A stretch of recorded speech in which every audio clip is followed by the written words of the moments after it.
శివుడు పూర్తిగా తెల్లగా ఉంటాడు, అమ్మవారు నల్లగా ఉంటుంది.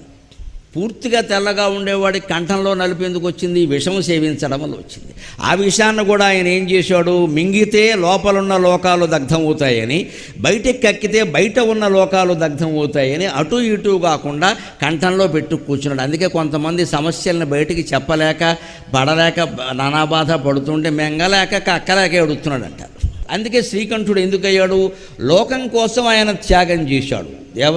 దేవతలు రాక్షసులు కలిసి క్షీరసాగరాన్ని మధిస్తూ ఉంటే అమృతానికి ముందు విషం వచ్చింది. జీవితంలోనైనా అంతే.